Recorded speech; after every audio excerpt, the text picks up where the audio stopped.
Most founders sound exactly like the competition. If you want to be competitive in a crowded market, you can't just be better, you have to be different. I'm your host, Cameron Olds. And I'm Dallin Merrill, and we're here to talk about how you can avoid being mistaken for your competition, differentiate your brand, and ultimately create a lasting competitive advantage for yourself in the market.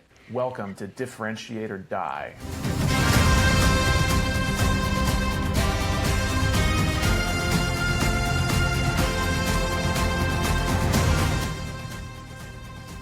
This episode of Differentiate or Die is brought to you by MessageOS. And by brought to you by, we mean written by. If your team describes your product 10 different ways, your product is no longer differentiated. It's confusing, and so are your customers. MessageOS helps big teams keep every sales deck, social caption, and support reply on message and on brand. Clear, consistent, differentiated. Every time someone talks about you.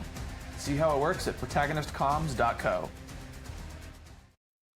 All right, Cameron, I'm going to give you one company that you'll know very well, and you're going to have to guess the second one. And you might not have heard of it, but I'm hoping you have. So Tesla's company number one that we're going to take a look at today. What other car companies have you heard of? Specifically Chinese ones. Yes. Have you heard of any Chinese car companies, Cameron? I have. I don't know their name, though. That's okay. What do they do? Electric cars? Yeah, anything special about them? Not that I know. Okay. I think you're going to be kind of blown away by this. Okay. I'm really excited. And so let's take a look. Let's take a look at them first. It'll give context to Tesla, but the company is called NIO. Okay.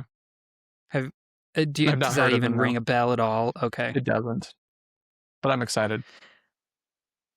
So here is NIO. They are an electric car company. And initially, you hop on their website and you don't see much. I mean, you see a cool car touching the screen, whatever. Every car company has this. All their commercials look the same of a nice, cool car going into the mountains or doing whatever. It's very, I don't know, lackluster to me. It just looks cool. Scroll down and you can look at the NIO models. You scroll down and it says blue sky coming. We believe in a brighter, positive future and more sustainable tomorrow. So far, I'm like completely turned off by this, which is a problem. Cameron, why is this a problem? Why is it a problem that you're turned off? Yeah, why is it a problem that we've scrolled now 3 times and nothing, I mean, has anything said, oh, I need to buy a NIO? No, it hasn't. Because like Rivian has the big splash on their website too about a positive, brighter, more sustainable future. So like that doesn't win me over or anything. They've not told me why I should consider a NIO over a Tesla or a Rivian or whatever. They've not done that yet. No, it's just a problem. You gotta tell me much sooner. So then we're gonna start scrolling down even more, and it says discover the world of NIO. I still just see their cars, nothing that crazy. NIO's life, NIO's original design and lifestyle brand. All right, pause. Here we go. What do you see on the screen, Cameron? Oh, cool. Interesting. It says NIO Power, a holistic power service with chargeable, swappable, and upgradable batteries for NIO users. Oh, is it like Tesla meets Rivian, but with not Rivian? Is it like Tesla meets Slate cars, but for batteries? Like you can just swap out batteries and you have a bunch of different types of batteries that all fit into one car and they're compatible with one car. Freaking brilliant. Wow. Right? Cool. So for those of you that are not watching, that are just listening, there's also a picture here of this big rectangular building, I guess, or I don't know, drive-through. Yeah, garage. And I wish it was kind of a video, actually, but what happens is somebody drives through this little garage and within 20 seconds, the bottom opens up from beneath them and takes out the old battery and puts in a new one. That's what happens. Wild. And then they're off. Yeah. So the benefits here are crazy. Number one, and you can see that here, you can swap and upgrade batteries. So one of the biggest electric car complaints is like, okay, normally I just go to work, like, and then I can come home and charge my car, and I don't really care that much. Like, that's perfect. That's all I need.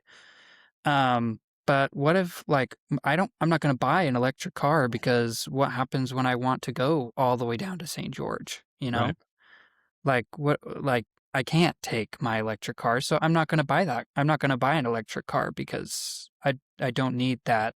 It's too expensive to justify getting a really long range one or something, just because most of the time all I need it for is to get me to work and back each day. Right. So what a huge product differentiation here, that you can Seriously. literally swap out a massive battery for your normal small battery. Super cool. Yeah, totally differentiated. Oh, wow, Yeah. cool. Instead of charging, Yeah. just swap out the battery. Yeah, that's the other thing, right? Is not only can you upgrade the battery, but also, like, what if, like, I don't want to wait there for an hour while Yeah. the gas station is a big problem for, because in gas, it takes 2 minutes and you're gone. Charging your Right. battery at least takes 10 minutes, right? Maybe, Right. I mean, companies are getting better and better at it, but it's still a long process to be able to fully charge an electric car battery while you're on a trip or something. Yep. So with these, boom, like, you just change it out instead of charging it. Super cool that they learned how to do that. What a competitive advantage. I imagine that that's some crazy proprietary tech that they've put together. Yeah. So here's my question for you, Cameron. Neo has obviously differentiated via product, and they weren't very clear about it above, but this is their competitive wedge. How does it change its target market? I mean, I don't know. Does it? Or does it? I mean, they're all. I don't know.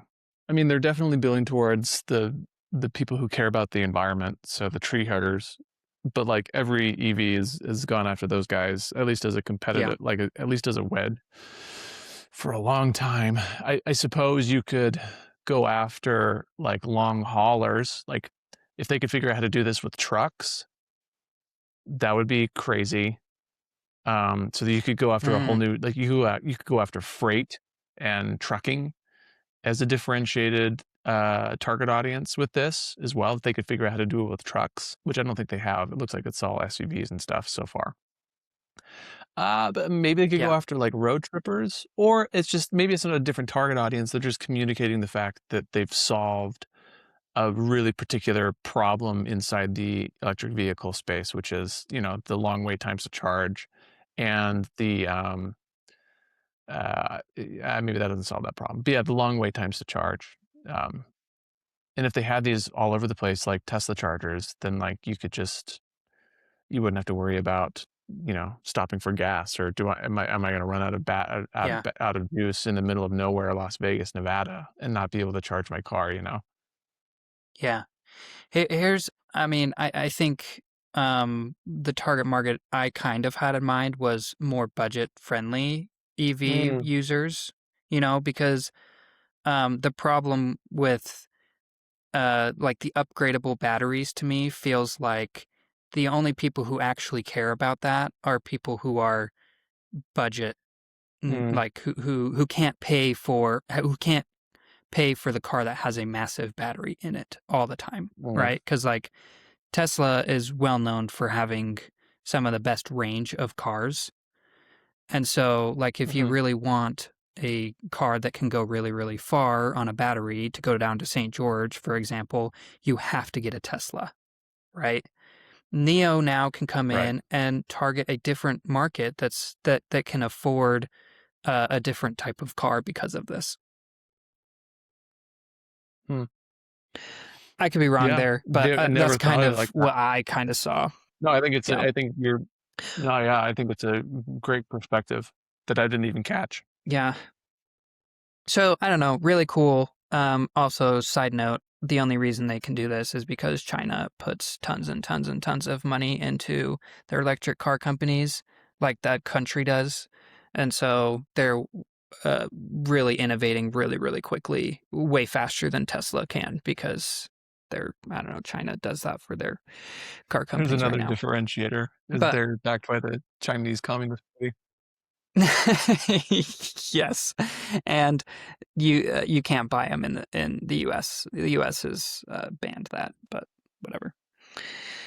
Let's take a look at Tesla. The first thing it says is full self-driving, supervised. All right, I mean that is a differentiator, kind of. Uh-huh. I do think it's what they've recently been messaging quite a bit. Mm-hmm. Mm-hmm. As we scroll down, there's not much that pops into my mind. This now starts to. Um, there's a map of the U.S. and there are thousands of red dots on them. And below it, it says find your charge, view the network of Tesla superchargers and destination chargers available near you. What do you think of that, Cameron? I think that that could very well be a differentiated product for them. Just like Yeah, the amount of infrastructure that they put up all over the place, yeah. especially if they lock out other EVs from charging using Hmm. Tesla chargers, like that's an exclusive.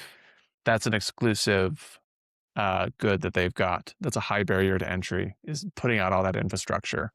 So, and I'm not sure if Rivian has the same deal, but yeah, like Tesla first in charging infrastructure everywhere you go, like perfect, brilliant. That's a huge Yeah, differentiator for me because it's so yeah, exclusive. It's such a unique thing. yeah. So that brings me to a question: Is Tesla started messaging very different from what they're currently messaging, which to me is what you just said, right? I don't think it's the self-driving. I really don't. I think this is their Mm-mm. their message that they're currently saying. This was not what they used to message. So, is it okay for a company to change their messaging and pivot their differentiated value? And when should they do that? Actually, it's kind of fortuitous that you asked this question about Tesla because I think the answer is yes, a company can and in some times should change their their differentiation based off of what the market is doing and saying and stuff like that, because Tesla is in the middle of a crazy overhaul right now in their competitive differentiator. I don't know if you've noticed, this is an episode for another time, but they're doing some crazy stuff with like robotics and all that stuff. So I think, yes, I think That's a good point. we But Tesla maybe has even different things in their pipeline. Yeah. also true. Yeah. So it's why I think it warrants an episode all in of itself because there's so much to unpack there. But yes, I think you can and should change your competitive advantage over time, especially if an opportunity presents itself, or the market requires it. For example, this isn't confirmed, but we did an episode on and collar shirts, right? Is that the one? Is that the Yeah. splash Hmm. resistant shirt? Yep. And they got in because they were all about like stain resistance and no stains and all that stuff. But like that's not what they message anymore. Not saying I like Yeah. what But I they think it should replaced be as still. messaging. It could be Yeah. still, but Agreed. they might have learned that the market doesn't care about stain resistant shirts the way that they were messaging it, right? And so maybe they Yeah. change. I don't think this is a bad example because I don't think they replaced it with anything that's differentiated or better or more competitive than what they Yeah. were doing at first, No. but they did Agreed. pivot. Yeah, they did pivot. And I actually like that you used that example because I think it's a bad example of what you shouldn't do. I Mm, think Tesla's is one that should have happened and was a good pivot. yeah. They weren't very clear about it. The map is about all of the only messaging they had on it. But I think that EVs became baseline. And Yeah. that's when it became a non-differentiated factor. Yeah. When your company becomes when your differentiated value becomes baseline, it's no longer okay to message that way, and so you should change your messaging. Yeah. Great insight. 100%. Let's take a look and see if they're consistent, and then we will grade them. This is the official Neo account. Other accounts are unofficial and not associated with their brand. We make smart, innovative EVs for joyful lifestyles. What a miss. What a miss. Swing and a miss. Welcome to the official Neo Instagram page. We build smart EVs, make continuous tech innovation, shape a sustainable, brighter future together. Another complete miss. Miss. Tesla's mission is to accelerate the world's transition to sustainable energy. See, that's right. Sorry, Electric hang vehicle. on. They're going back to whatever was that their LinkedIn. It was, yeah. Yeah, sustainable energy. Tesla's getting into energy. I think that's their pivot. Yeah. But that's for another time. I just wanted to point that out. Yeah, and their Instagram says electric vehicles, giant batteries, and solar, AI, and robotics. So yeah, I mean, what do you think? What do you think, Cameron? I think they're both differentiated via product. I don't know. Hang on. Neo's definitely differentiated via product because of the swappable battery garage. Super cool, super unique. Definitely would give a competitive advantage. I think Tesla's differentiated also potentially by product. I don't know. Would you classify their no, that's product. Their charging infrastructure. How expansive their charging infrastructure is. That's a huge differentiator for them. So I give them both a star for differentiation. I wouldn't give them a star for clarity because I had to hunt for it, but I would. I mean, like, I knew that they were EVs, but I didn't know why they were special EVs, so I'm not going to give them a star for that. And neither of them are consistent, so they only get 1 star on differentiation from me. Yeah, that's what I would say too. I was really mostly disappointed by Neo. Like, they have this crazy differentiated value, and they're just not messaging at all. Just like, I don't know. It's such a shame to put that much money into, that becoming differentiated and then not messaging it. And yeah. That's just hard. You should have done it like Slate. Slate was a great example of an automaker that put their differentiated value front and center.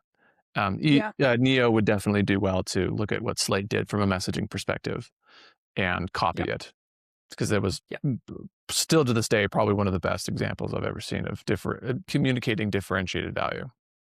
Completely agree. Yeah, if anybody's listening that hasn't watched that one, you got to go watch that one. It is one of our best episodes and one of the best companies I've ever seen with messaging. They took our courses. I promise. They came and they were listening to our episodes and they were like, wow, these guys know what they're talking about. They're really cool, super handsome. We got to do what they're saying. So, oh boy, if you guys have been listening to this and something piqued your interest, or you need our help, I promise you do, go to protagonistcomms.co and we'll see you guys there.